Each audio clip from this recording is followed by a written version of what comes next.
Hello everyone, welcome back to Login Help. In today's video, I'll be showing you how to log in to Instagram with Facebook. To learn doing so, watch the video till the end, subscribe to Login Helps and press the bell icon for more updates from us. To log into Instagram with Facebook, go to your web browser on your computer and type in the URL www.instagram.com. Soon after you do that, you'll end up in this page. After that, click on Login with Facebook. On the next page, enter your Instagram password and click on the link Facebook and Instagram account box. Doing this will help you to log into your account more easily.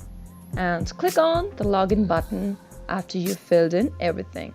You can choose to save the info if you wish. If not, click on Not Now, and with this simple step, you will be logged into Instagram with the help of your Facebook. I hope you liked the video. If you did, don't forget to give it a thumbs up, comment down below if you have a question or a feedback, and thank you for watching.